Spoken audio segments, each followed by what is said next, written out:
بابل ہوائش بابل ہوائش اے مولا غازی آئے ہیں در پہ تیرے سوالی بابل ہوائش اے مولا غازی آئے ہیں در پہ لا حول ولا قوة الا باللہ العلی العظیم اعوذ باللہ من الشیطان اللعین الرجیم بسم اللہ الرحمن الرحیم الحمد للہ الذی اسمہ دواء وذکرہ شفاء وطاعتہ غنا الذي ولي المؤمنين وغاية آمال العارفين وغياث المستغيثين ثم الصلاة والسلام على سيد الأنبياء والمرسلين وخير المبشرين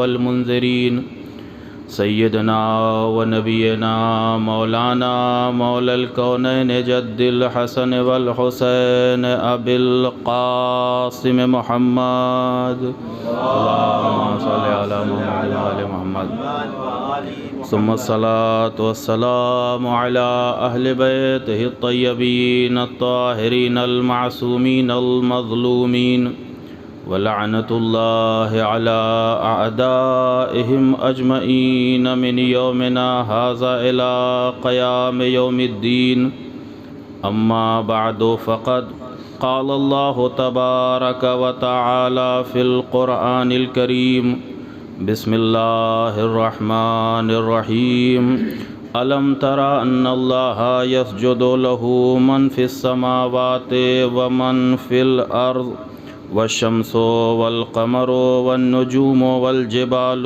والشجر والدواب وكثير من الناس صلوات پڑھ دیں محمد وآل محمد اللهم صل على محمد وآل محمد. آپ حضرات سے التماس ہے ایک مرتبہ سورہ حمد اور 3 مرتبہ سورہ توحید کی تلاوت فرما کر جعفری فیملی، رام جی فیملی، ویر جی فیملی، ان کے جو بھی مرحومین ہیں ان کے لیے اور خصوصی طور پہ اپنے اپنے مرحومین کے لیے ایک سورہ فاتحہ پڑھ دیں.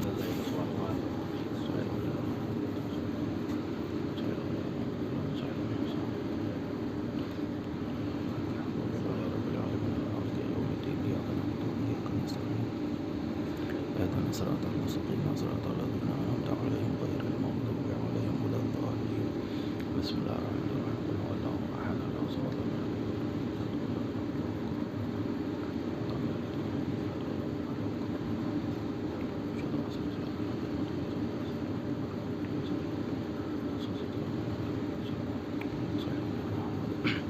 ایک صلوات پڑھ دیں محمد وآل محمد پر. اللہم صل علی محمد وآل محمد.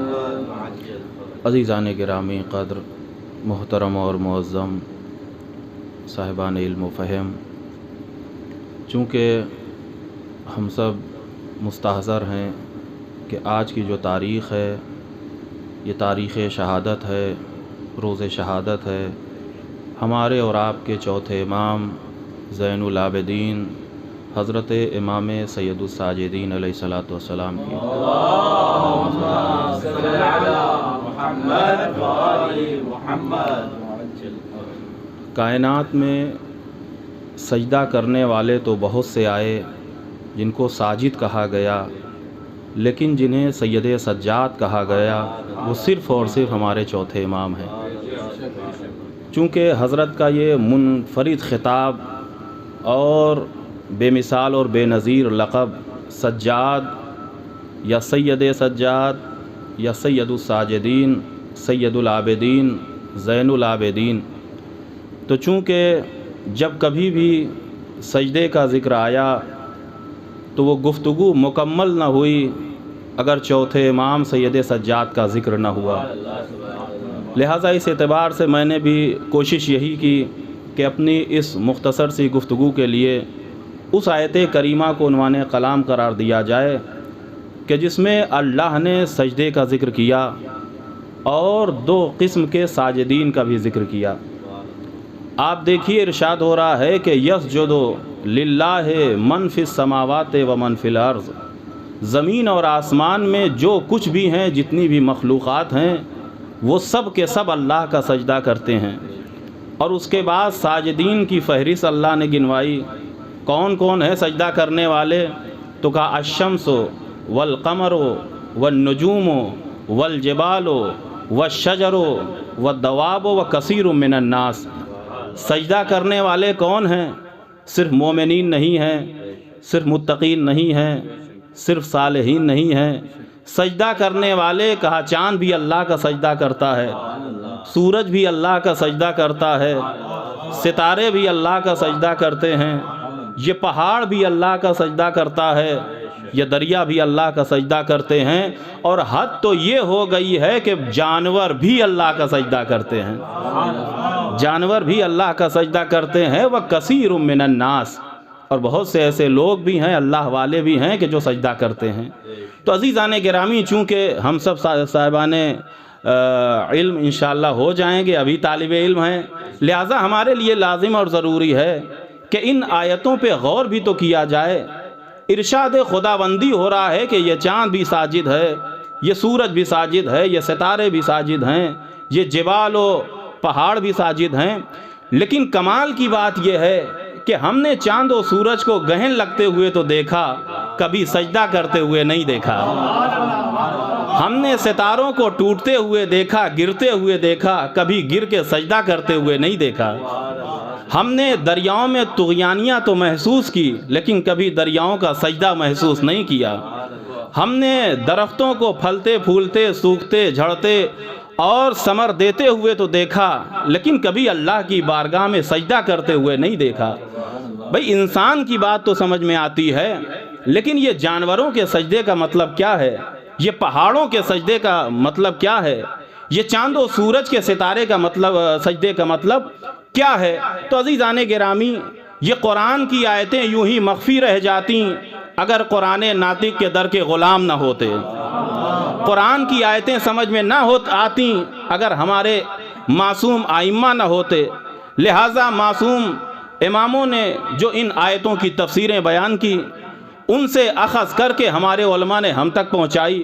تو بہت مختصر سے، چونکہ وقت بھی تقریباً ہو چکا ہے، لہٰذا آپ دیکھیے جب ہم نے قرآن مجید کی ایسی آیتوں کا مطالعہ قرآن مجید کی تفسیر میں کیا، تو وہاں پہ ہمیں علماء علم تفسیر نے بتایا کہ سجدہ صرف یہی نہیں ہے کہ ساتوں اعضاء و سجدہ کو اللہ کی بارگاہ میں رکھ دیا جائے۔ کہ سجدے کی دو قسمیں ہیں، ایک قسم ہے جسے سجدہ تشریعی کہا جاتا ہے، دوسری قسم ہے جسے سجدہ تکوینی کہا جاتا ہے۔ جتنے باشعور ہیں معرفت کے ساتھ سجدہ کرتے ہیں وہ سجدہ سجدہ تشریعی ہے، لیکن اس کے علاوہ جتنے بھی مخلوقات اللہ کا سجدہ کرتے ہیں سب کے سب ساجد ہیں، لیکن سب کا سجدہ سجدہ تکوینی ہے۔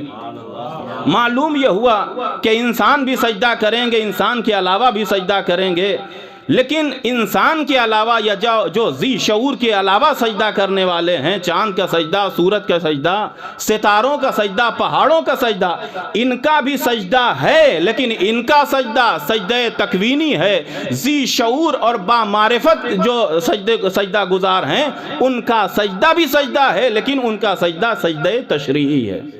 ایک صلوات پڑھ دیں محمد والے محمد پر۔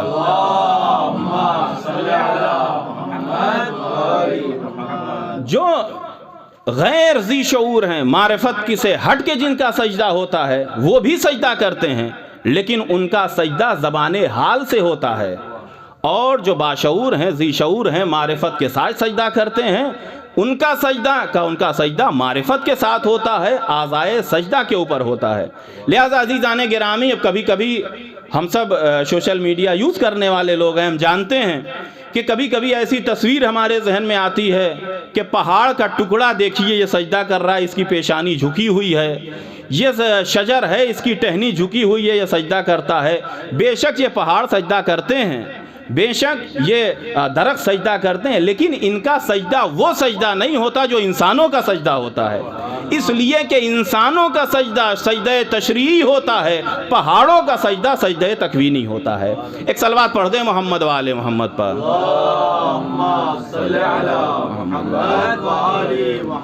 لہٰذا اب یہ تکوینی کیا ہے، تشریعی کیا ہے، بہرحال آپ صاحبان علم ہیں، انشاءاللہ اس سے واقف ہیں، اور لہٰذا میں اپنی بات کو آگے بڑھاؤں تو اللہ کی بارگاہ میں بہترین عبادت کا نام سجدہ ہے۔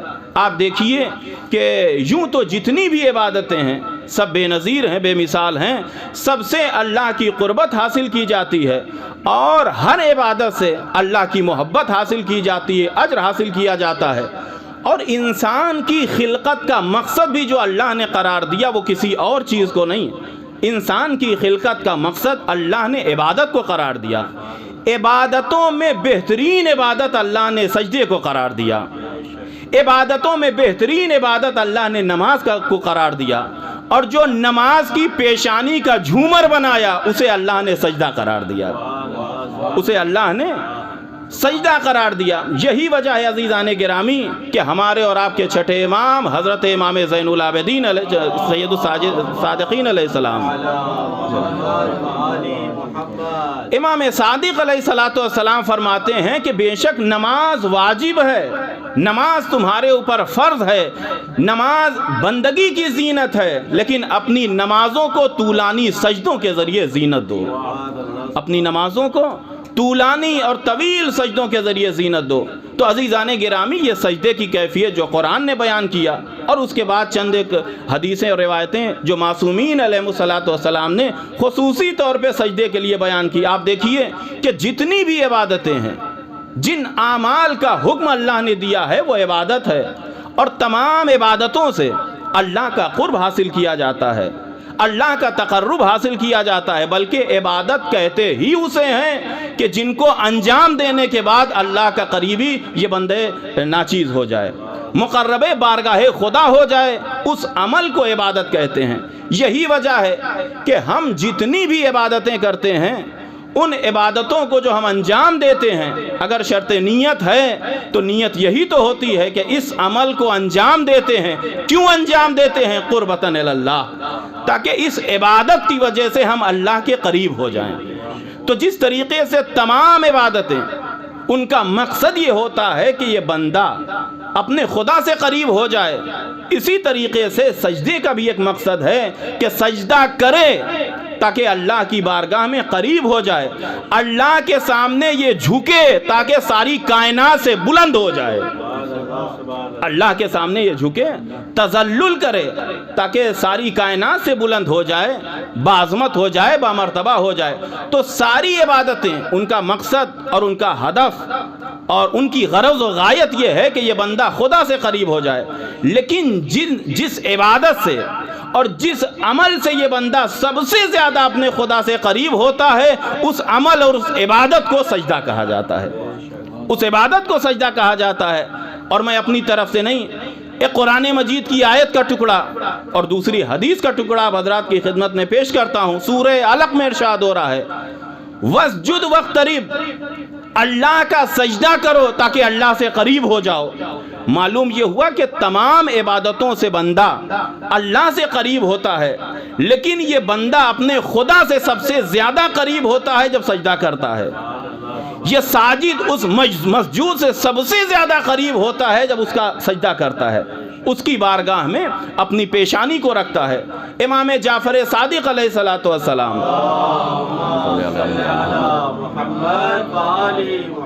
امام اسی سجدے کے متعلق بیان فرماتے ہیں کہ اقرب ما یکون العبد الی اللہ عز وجل وہو ساجد، کہ اس وقت بندہ اپنے خدا سے سب سے زیادہ قریب ہوتا ہے جب وہ سجدے کی حالت میں ہوتا ہے۔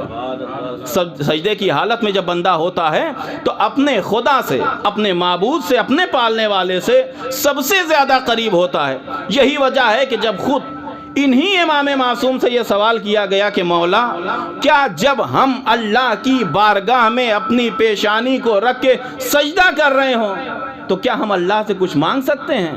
کیا اللہ سے کچھ طلب کر سکتے ہیں؟ تو اگر کوئی اور جواب ہوتا تو امام کوئی اور جواب دیتے، لیکن جو بہترین جواب تھا وہ امام نے دیا۔ امام فرماتے ہاں سجدے میں مانگو، دنیا بھی مانگو، آخرت بھی مانگو، اس لیے کہ جب یہ بندہ سجدہ کرتا ہے تو اپنے خدا سے سب سے زیادہ قریب ہوتا ہے۔ عزیزان گرامی، اس کا مطلب یہ ہے، اس روایت سے ہمیں ایک نتیجہ یہ ضرور مل گیا کہ اگر ہم یہ چاہتے ہیں کہ سب سے زیادہ اللہ سے قریب ہو جائیں تب بھی سجدہ کرنا چاہیے، اپنی حاجتوں کو اس کی بارگاہ میں پیش کرنا چاہتے ہیں تب بھی سجدہ کرنا چاہیے۔ ایک صلوات پڑھ دیں محمد والے محمد پر۔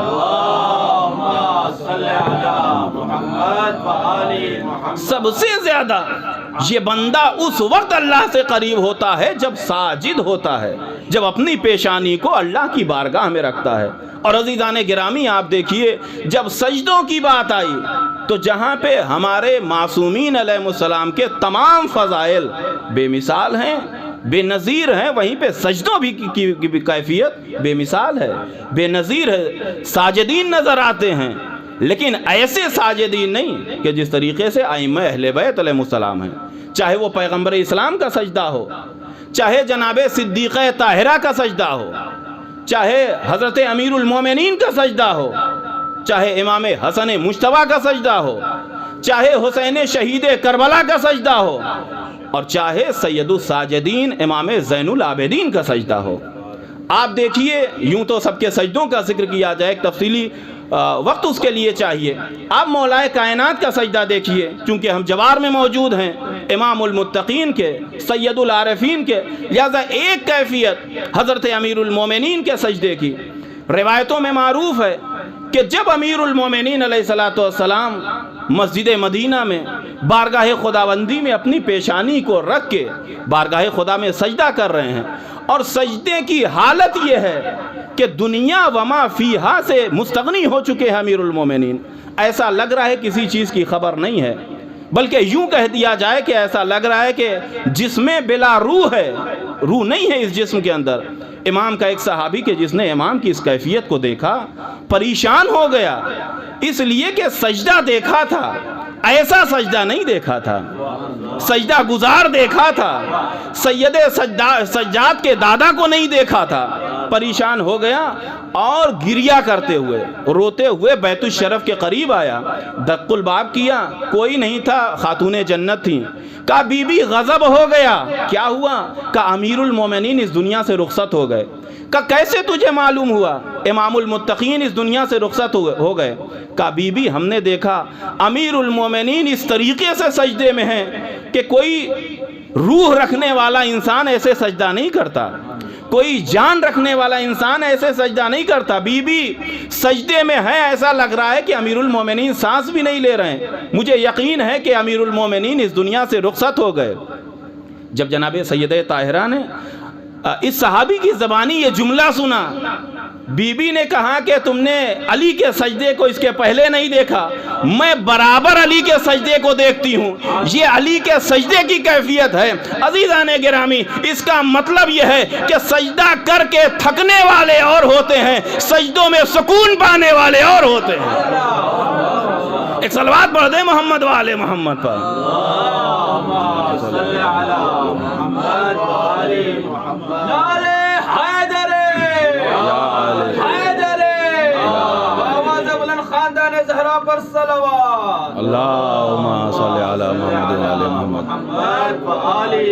سجدے کر کے تھکنے والے لوگ اور ہوتے ہیں، لیکن سجدہ کر کے سکون پانے والے، مطمئن ہو جانے والے یہ خاندان اہل بیت علیہ السلام ہیں۔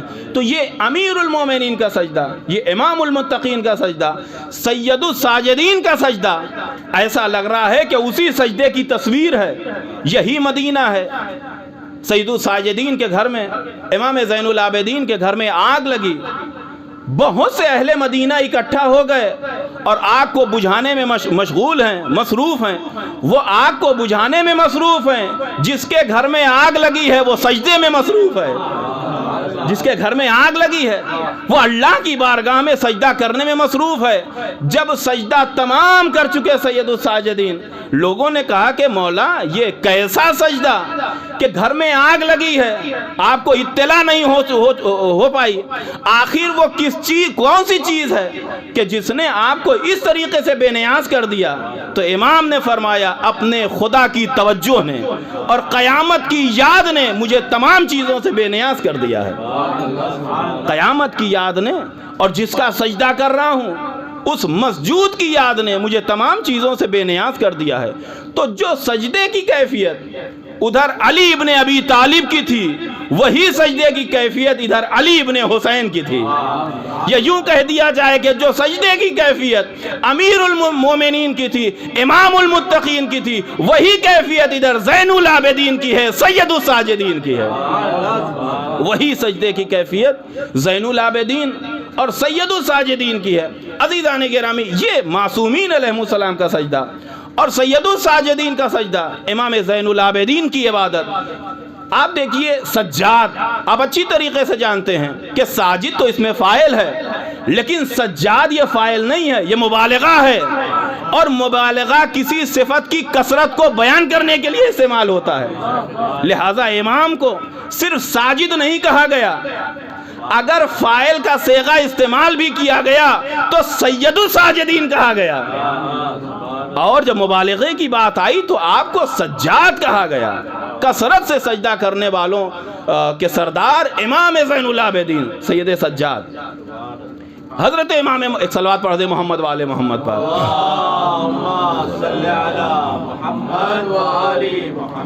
خود امام سے سوال کیا گیا, ہمارے اور آپ کے پانچویں امام اور امام زین العابدین علیہ السلام کے معصوم فرزند ہمارے پانچویں امام سے, مولا یہ آپ کے والد محترم کو سجاد کیوں کہا گیا؟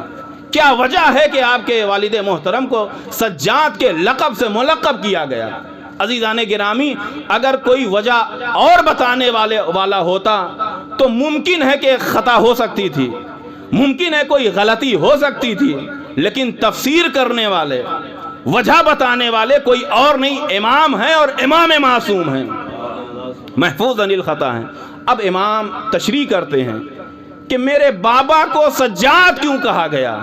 کا وجہ یہ ہے کہ کبھی کبھی میرے بابا سجدہ نہیں کرتے تھے.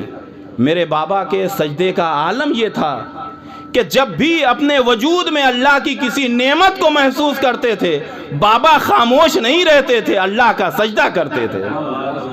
جب بھی قرآن مجید کی تلاوت کرتے تھے, اور تلاوت کرتے کرتے آپ دیکھیے قرآن مجید میں متعدد مقامات ایسے ہیں کہ جہاں پہ سجدہ ہے لیکن واجبی سجدہ ہے, کثیر موارد ایسے ہیں کہ جہاں پہ مقام سجدہ ہیں, مستحبی سجدہ ہیں.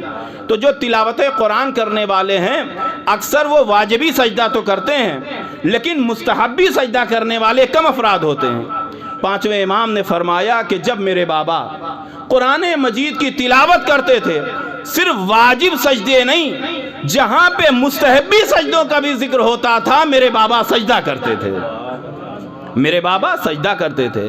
یہ دو منزل. تیسری منزل وہ ہے کہ جب میرے بابا کبھی راحت محسوس کرتے تھے, اپنے آپ کو محسوس کرتے تھے کسی مصیبت میں تھے, اللہ نے نجات عطا کر دی, تو شکر کے طور پہ میرے بابا سجدہ کرتے تھے. شکر کے طور پہ میرے بابا اللہ کی بارگاہ میں سجدہ کرتے تھے. تیسری کیفیت, تیسرا مورد.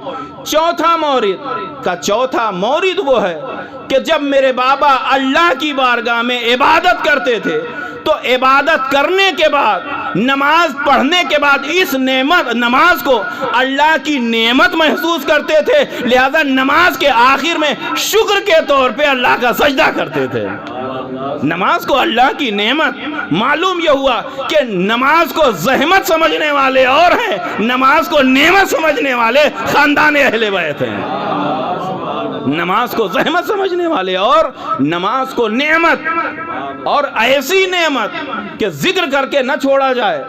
اس نعمت کو پانے کے بعد, محسوس کرنے کے بعد شکر کے طور پہ سجدہ کیا جائے. لہذا ہمیں بھی حکم ہے کہ نماز انجام دینے کے بعد ایک سجدہ کیا جائے جسے سجدہ شکر کہا جاتا ہے.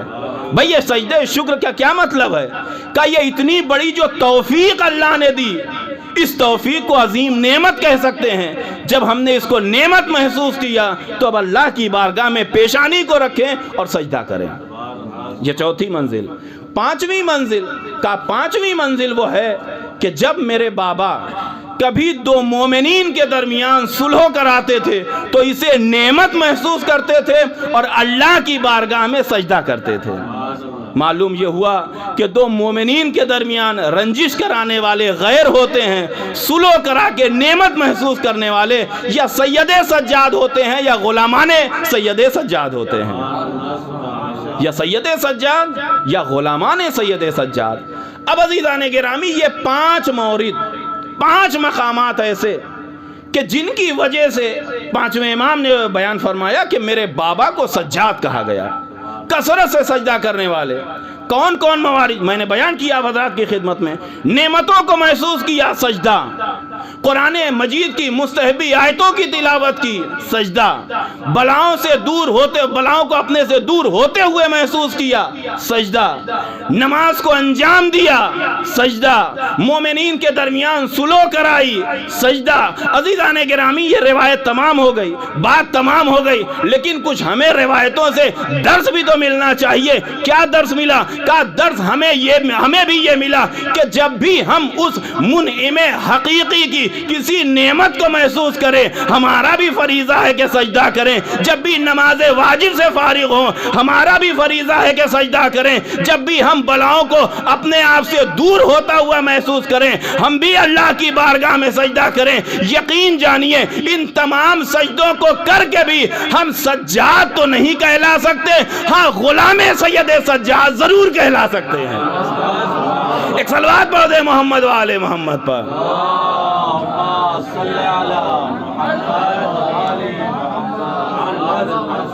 یہ سب کچھ کر کے یقیناً ہم ساجد کہلا سکتے ہیں، غلام سید سجاد کہلا سکتے ہیں، سید سجاد یہ نہیں کہلا سکتے۔ تو عزیزان گرامی، ایک نتیجہ ہمیں چھوٹی سی روایت سے اور واقعاً مطالب کے اعتبار سے، روحانیت کے اعتبار سے یہ عظیم روایت ہے۔ اب ایک دوسری بات، چونکہ اسی روایت کے آخر میں جملہ، اس کے بعد اپنی گفتگو کو تمام کر رہا ہوں۔ آپ دیکھیے، ہمارے یہاں بھی سجدہ کرنے والے ہوتے ہیں اور اہل بیت علیہ السلام کے قول کے اوپر عمل کرتے ہوئے سجدہ کرنے والے ہیں، ساجدین ہیں۔ عالم کیا ہوتا ہے؟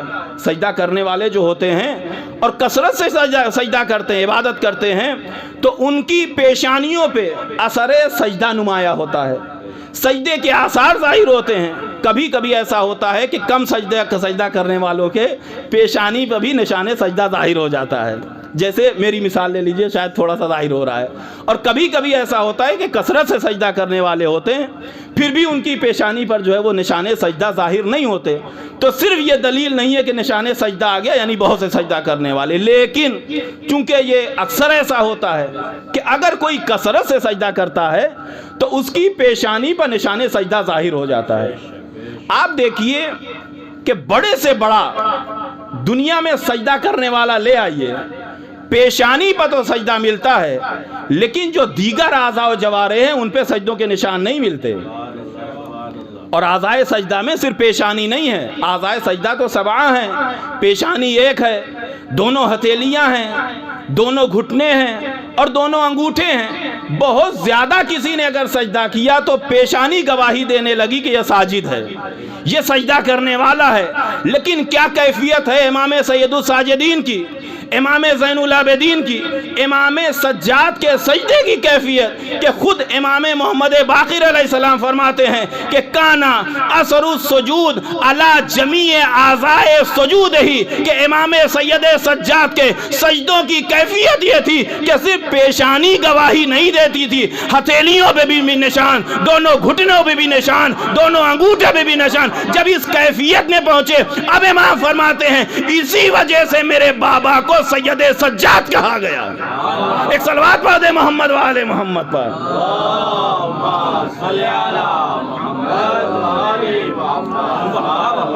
اس لیے فَلِذَالِكَ سُمِّيَ السَّجَّادُ، میرے بابا کو اس لیے سجاد کہا گیا۔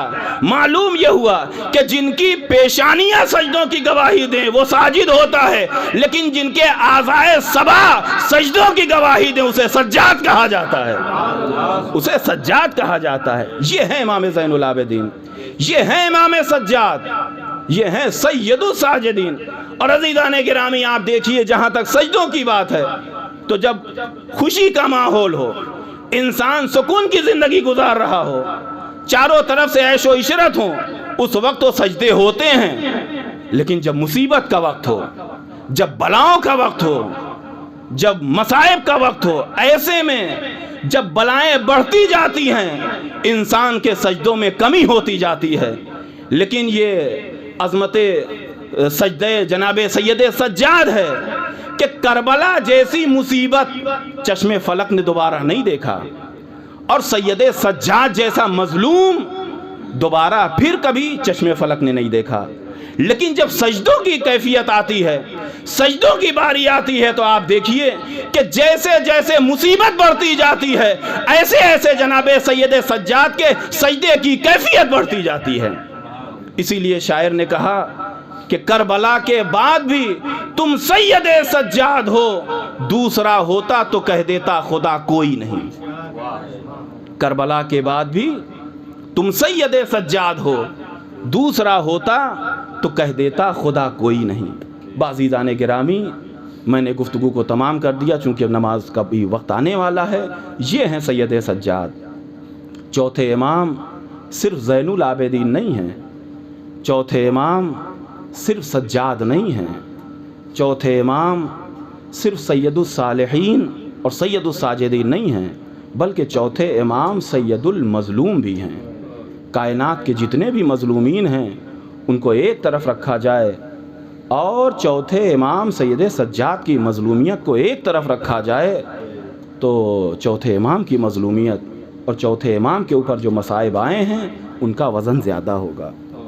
عزادارو، چوتھے امام کہ جہاں پہ سجدے مشہور ہیں، بے مثال سجدے ہیں، وہیں پہ چوتھے امام کا گریہ بھی بے مثال ہے، چوتھے امام کے آنسو بھی بے مثال ہیں۔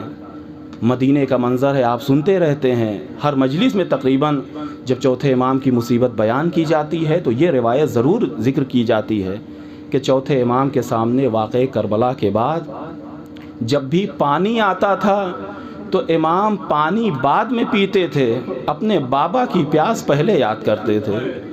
جب بھی کھانا امام کے سامنے آتا تھا امام کھانا بعد میں کھاتے تھے، پہلے اپنے بابا کی بھوک کو یاد کرتے تھے اور کہتے تھے میرا بابا قتل ابن رسول اللہ عطشانہ، قتل ابن رسول اللہ جائیا، فرزند رسول کو بھوکا قتل کیا گیا، اے زمانے والوں میرے بابا کو پیاسا قتل کیا گیا۔ اور عالم یہ ہوتا تھا کہ کبھی اگر پانی سامنے رکھا ہوتا تھا تو وہ پانی امام کے آنسوؤں کی وجہ سے مضاف ہو جایا کرتا تھا، پانی مضاف ہو جایا کرتا تھا۔ اور کیوں نہ سید سجاد، کیوں نہ امام زین العابدین اس قدر گریہ کرتے؟ اس لیے کہ سید الشہداء جیسا عظیم انسان اس دنیا میں کوئی نہیں ملا، لیکن سید الشہداء جیسی اس طریقے کی مصیبت زدہ قربانی اور اللہ کی بارگاہ میں پہنچنا، یہ طریقہ بھی کسی اور کا نظر نہیں آتا۔ عزیزان گرامی، یہی وجہ ہے کہ جب اسی مدینے میں ایک دور دراز سے ایک شخص آیا، کسی چیز کی حاجت اور ضرورت ہوئی اسے، تو اپنے ان جملوں کے ذریعے اپنی غربت اور مصیبت کا اظہار کرتا ہے، یا اہل المدینۃ مدینۃ انا الغریب، اے مدینہ والوں میں غریب ہوں، میری مدد کر دو، میری نصرت کر دو۔ جب یہ آواز دیتا ہوا سید سجاد کے گھر کے قریب سے گزرا اور سید سجاد نے یہ سنا کہ کوئی اپنی غربت کا اعلان کر رہا ہے، تو فوراً امام خود باہر آئے. آنے کے بعد کہا کہ بھائی یہ تو کیا اعلان کر رہا ہے؟ کہا کہ اے مرد مومن، میں غریب انسان ہوں، میرا مدینے میں کوئی نہیں ہے، میں مدد چاہتا ہوں، میں نصرت چاہتا ہوں، اس لیے خود کو غریب کہتا ہوں. چوتھے امام نے پوچھا کہ یہ بتا کہ کیا اگر تو اس مدینے میں انتقال کر جائے تو لوگ تجھے غسل نہیں دیں گے، لوگ کفن نہیں پہنائیں گے، لوگ تجھے دفن نہیں کریں گے؟ کہا نہیں نہیں مولا، یہ مسلمانوں کا شہر ہے، غسل بھی دیا جائے گا، کفن بھی پہنایا جائے گا، دفن بھی کیا جائے گا. اب چوتھے امام نے کربلا کا رخ کیا. اس کے بعد اس شخص کا اے میرے بھائی، تو غریب نہیں ہے، کربلا میں آرام کرنے والا میرا بابا غریب ہے. میرا بابا کا جنازہ پڑا رہا، مسلمانوں کی حکومت، لیکن دنیا والوں نے میرے بابا کو نہ غسل دیا، نہ کفن پہنایا، نہ دفن کیا، لہذا میرا بابا غریب ہے. اللہ اکبر. عزادارو، چوتھے امام کی شہادت کا دن آج ہے.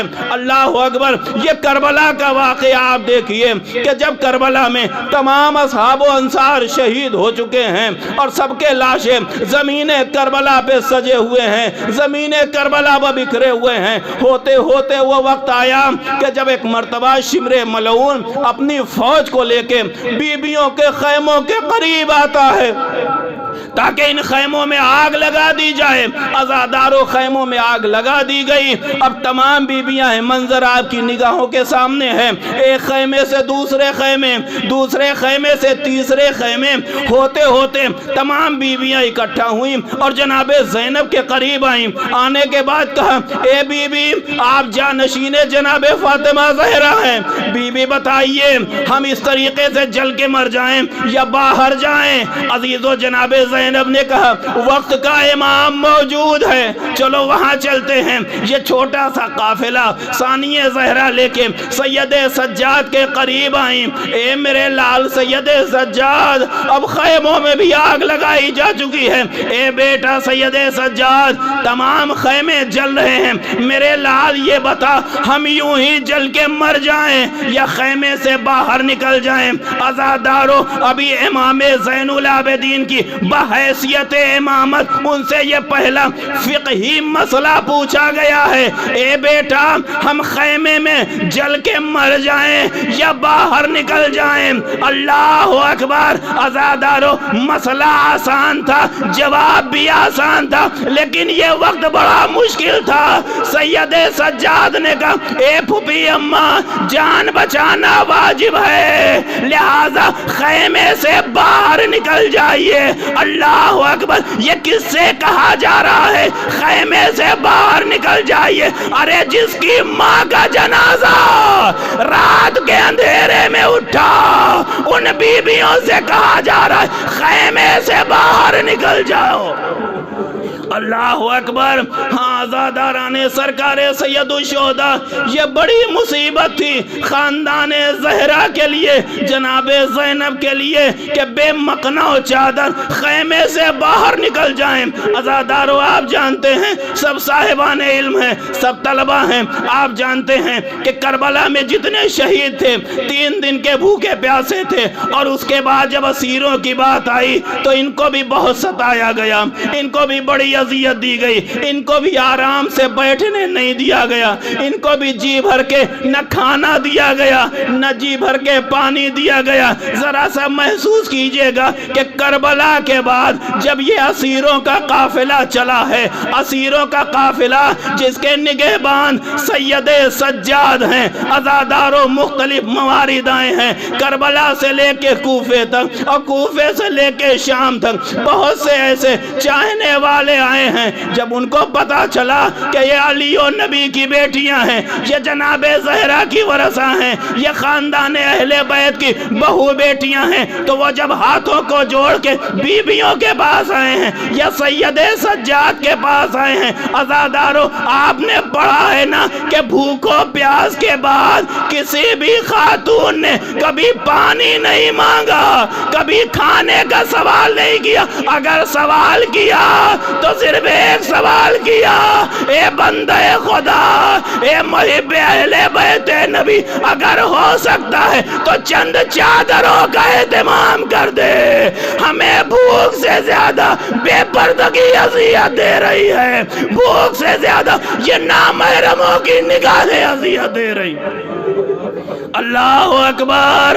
ہاں عزادارو، جب یہ قافلہ کوفے سے ہوتے ہوئے شام کی منزل میں پہنچا ہے، شام، اللہ اکبر، یہ کون سا شام کہ جب بھی امام سید سجاد سے یہ پوچھا گیا، اے میرے مولا، کربلا سے شام تک ساری مصیبتیں بے مثال مصیبتیں ہیں، اے میرے مولا یہ بھی تو بتا دیجئے کہ کربلا سے شام تک سب سے زیادہ مصیبت کہاں پڑی؟ تو میرے بیمار امام نے 3 مرتبہ آنکھ کھینچی، اور آنکھ کھینچنے کے بعد الشام، الشام، الشام، ارے وہ شام کا منظر خدا کسی کو نہ دکھائے۔ بازادارو، ایک چھوٹی سی روایت اور گفتگو کو تمام کر دیا۔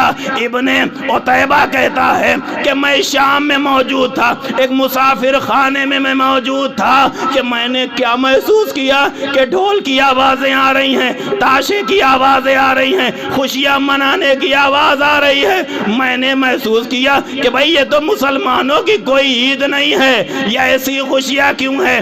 باہر نکلا، میں نے ایک شامی سے پوچھا، یہ بتا یہ خوشیاں کیوں منائی جا رہی ہے؟ اس شامی نے کہا کہ شاید تم شام کے رہنے والے نہیں ہو، ارے یزید وقت، خلیفہ وقت کے خلاف چند باغیوں نے خروج کیا تھا، خلیفہ وقت کو فتح حاصل ہوئی ہے، لہٰذا یہ خوشیاں منائی جا رہی ہے۔ اگر پوچھنا ہے وہ قیدی دیکھ رہے ہو، قیدی کے قریب جا کے پوچھ لو۔ ابن عتیبہ کہتے ہیں میں اور آگے بڑھا، میں نے کیا دیکھا کہ نیزے کی انیاں ہیں، نیزے کی نوکیں ہیں، ان نیزے کی نوکوں پہ چاند جیسے چہرے سجے ہوئے ہیں، معصوم چہرے سجے ہوئے ہیں۔ دیکھ کے میرا دل بے چین ہو گیا۔ میں قیدی کے قریب پہنچا اور میں نے سوال کیا، اے قیدی تو نے کیوں خلیفہ وقت کے خلاف بغاوت کی؟ اللہ اکبر۔ جب قیدی کا نام سنا، سید سجاد نے سر کو اٹھایا، اے ابن عتیبہ تو کیا کہہ رہا ہے؟ میں اور باغی، میرا بابا اور بغاوت۔ جیسے ابن عتیبہ نے سید سجاد کی زبانی اپنا نام سنا، کہا آپ کون ہیں؟ آپ نے کیسے پہچان لیا؟ عزادارو، امام سید سجاد نے کہا ابن عتیبہ میں نے تجھے پہچان لیا، لیکن تو نے مجھے نہیں پہچانا۔ ارے میں کوئی قیدی نہیں، میں علی ابن حسین ہوں۔ جب اتنا نام سنا ابن عتیبہ سرو سینہ پیٹنے لگا۔ آپ فرزند حسین، آپ کے گلے میں یہ خاردار توق، آپ کے ہاتھوں میں ہتھکڑیاں، آپ کے قدموں میں بیڑیاں۔ امام نے کہا اے ابن عتیبہ، ارے اسی پہ اکتفا نہیں، یہ نیزوں پہ جتنے سر ہیں، کہیں میرے بابا کا سر، کہیں میرے بھیا کا سر، کہیں میرے بھتیجوں کا سر۔ عزادارو، ابن عتیبہ کہتا ہے بجلدی جلدی گفتگو کو تمام کر رہا ہوں۔ ابن عتیبہ کہے اے فرزند رسول، مجھ سے جو بھی ضرورت ہو آپ بتا دیجئے۔ اللہ اکبر۔ اس مقام پہ عزادارو، میں جس منزل پہ لانا چاہ رہا تھا میں پہنچ گیا۔ امام نے 2 چیزوں کا سوال کیا، کہا اے ابن عتیبہ اگر تیرے پاس کچھ پیسے ہوں تو پیسے کے آدھے حصے سے چند چادروں کو لے آ۔ کہا اے مولا چادر کیا کریں گے؟ کہا اے ابن عتیبہ یہ صرف ہتھکڑیاں نہیں ہیں، یہ نیزوں پہ سر رہی ہیں، پیچھے مڑ کے نہ دیکھنا، خاندان نبوت کی خواتین ہیں، بے مقنع چادر، چادریں لے آنا، ہمارے اوپر احسان ہوگا، نبی کی بیٹیوں کا پردہ بچا لے۔ اللہ اکبر۔ اس کے بعد کہا اے ابن عتیبہ اگر ہو سکے تو چند پیسے درہم و دینار نیزے برداروں کو دے دینا، تاکہ نیزے کو آگے لے کے چلے جائیں۔ نامحرموں کی نگاہیں سروں کو دیکھ دیکھنے میں مصروف ہو جائیں، ارے چند لمحے کے صحیح لیے صحیح میری پھوپھی کو سکون مل جائے، میری بہنوں کو سکون مل جائے۔ اللہ اکبر۔ عزادارو، آج 25 محرم اسی مظلوم امام کی شہادت کی تاریخ ہے جو 40 برس تک روتا رہا، پھر بھی زمانے والوں نے زندہ نہ دیکھا، زہر دیا گیا، امام نے وصیت کیا، روح پرواز ہو گئی، 5ویں امام نے غسل دیا، کفن پہنایا، اور اس کے بعد چاہنے والوں کے ساتھ امام کا جنازہ لے کے جو جنت البقیع کی طرف لے کے چلے۔ اللہ اکبر۔ عجب نہیں عزادارو، جب یہ منظر خود سید سجاد نے اپنے ساتھ دیکھا ہو تو مجھے لگتا ہے کہ کربلا کا رخ کر کے میرے امام نے کہا ہوگا، اے میرے بابا مجھے معاف کیجئے گا، کربلا میں یہ آپ کا بیٹا تھا، غسل نہ دے سکا، کفن نہ پہنا سکا، لیکن میرے بیٹے نے مجھے غسل دیا، کفن پہنایا۔ اللہ اکبر۔ جب یہ جنازہ 4تھے امام کا جنازہ قبر میں رکھا گیا، عزادارو آپ جانتے ہیں نا کہ مستحب یہ ہے کہ جب جنازہ قبر میں لٹایا جائے تو جو یہ رخسارہ ہوتا ہے، رخسارے کے نیچے خاک شفا کو رکھا جائے، مٹی کو رکھ کے، اور جو ہے چہرہ یہ قبلے کی طرف کر دیا جائے۔ یقیناً 5ویں امام نے بھی یہ عمل انجام دیا ہوگا۔ شاید 4تھے امام نے لہد سے کہا ہو، اے بیٹا یہ مرحلہ مشکل ہے لیکن بہت آسان ہے کہ تو نے باپ کے رخساروں کے نیچے مٹی رکھ کے خانہ کعبہ کا رخ کیا، لیکن اے بیٹا جب تیرے بابا نے اپنے بابا کو لہد میں لٹایا، ارے بدن تو تھا گھوڑوں کی ٹاپوں سے پامال، سر نہیں تھا نوکے نیزے پہ، کبھی کربلا سے کوفہ، کبھی کوفے سے شام، کبھی دربار یزید، کبھی یزید لعین کی چھڑیاں۔